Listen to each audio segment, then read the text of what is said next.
Kasih karunia dan damai sejahtera Allah Bapa kita dan anaknya Tuhan Yesus Kristus menyertai saudara. Amin.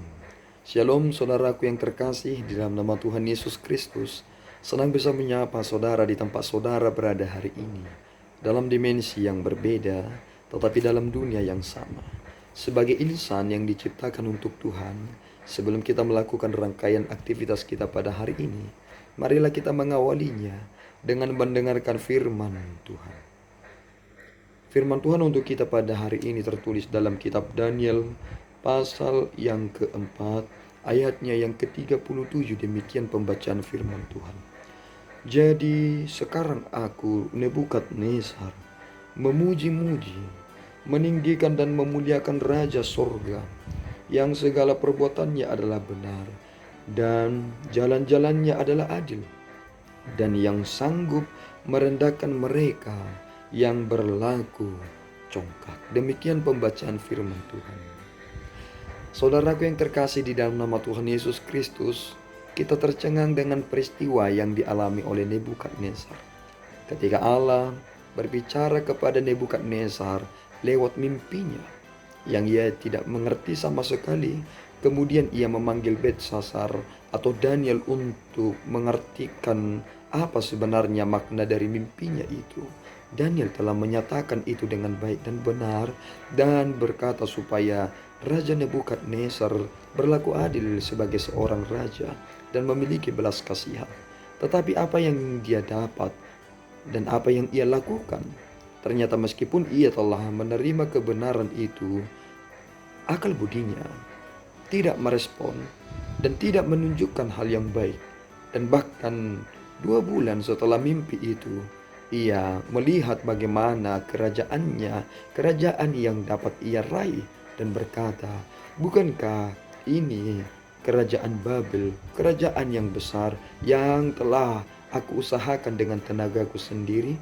Dan di sanalah mimpi dari Nebukadnezar digenapi ketika ia diturunkan dari jabatannya, dan bahkan yang mengerikan saudaraku, ia disamakan sama seperti binatang. Perhatikanlah apa yang disampaikan oleh Nebukadnezar dalam renungan harian pada saat ini. Seorang raja yang bukan keturunan dari Israel mengaku Allah itu sebagai Allah yang maha kuasa, yang mana kerajaan surga itu adalah kerajaan yang kekal, yang berada di atas segalanya. Kerajaan manusia ini tidak ada apa-apanya dengan kerajaan surga, sehingga banyak orang yang tidak mengerti tentang makna keberadaan Allah jatuh kepada tindakan yang sangat mengerikan, yakni kesombongan. Tidak ada iman yang dibangun dalam kesombongan.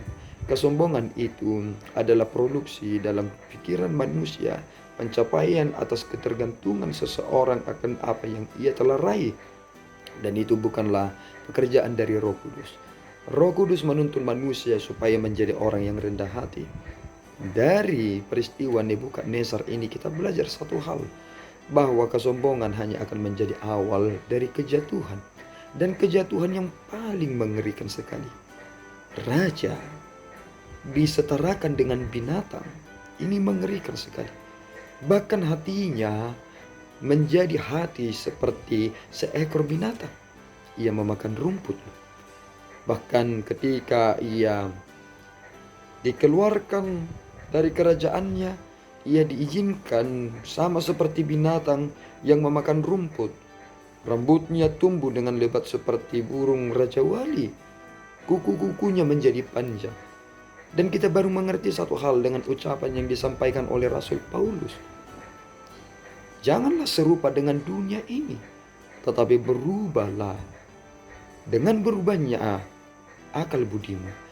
Ternyata respon yang menjadi hal yang penting bagi kita adalah ketika kita menjadi orang yang beriman, akal budi kita juga berubah. Yang selama ini kita menjadi orang yang merasa ini adalah pencapaianku, ternyata setelah kita beriman, kita menjadi berakal budi dan menyadari bahwa apa yang aku raih ini adalah pemberian Tuhan dan ini adalah anugerah. Jika Nebukadnezar sendiri bisa memuliakan Tuhan karena peristiwa yang mengerikan ini, jangan sampai Tuhan membuat sebuah peristiwa yang mengerikan dalam hidup saudara, supaya saudara menyadari dan mengaku bahwa Dia adalah Tuhan yang Maha Kuasa. Cukuplah Nebukadnezar ini mengalami peristiwa yang mengerikan ini, dan kita boleh belajar dari sejarah ini. Jangan mau menjadi orang Kristen yang hilang ingatan, yang sakit ingatan, yang menjadi orang yang tidak mau tahu dan bahkan tidak peka dengan peristiwa ini, tetapi maulah menjadi orang Kristen yang senantiasa diubahkan. Setelah mendengarkan firman Tuhan, kita menjadi orang yang berubah pikirannya, berubah akal budinya, dan memiliki prinsip untuk memuliakan Tuhan dengan sungguh-sungguh. Kita memiliki tugas yang luar biasa dalam hidup ini. Tugas kita adalah memuliakan Tuhan. Apapun pencapaian saudara, Tuhan harus dimuliakan. Bukan karena saudara menjadi raja sehingga saudara bisa memuliakan Tuhan dengan sungguh-sungguh. Keberadaan saudara saat ini apapun itu, saudara harus memuliakan Dia, karena kita diciptakan untuk memuliakan Allah, pencipta kita. Kerajaan sorga adalah kerajaan yang kekal. Kita di dunia ini hanya untuk sementara, sehingga pergunakanlah kesementaraan ini untuk memuliakan Dia yang kekal itu. Tuhan Yesus memberkati. Kita berdoa. Ya Tuhan, kami bersyukur atas berkat-Mu. Engkau telah mengingatkan kami lewat seorang raja yang besar yang bernama Nebukadnezar.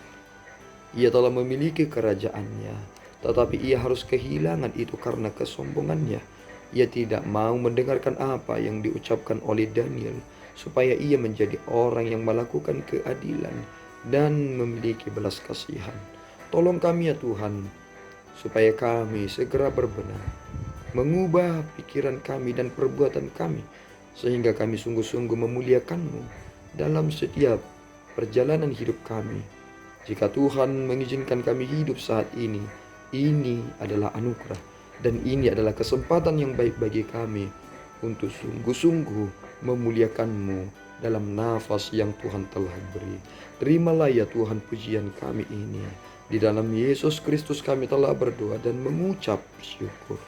Anugerah Tuhan kita Yesus Kristus, kasih setia Allah Bapa, dan persekutuan Roh Kudus menyertai saudara.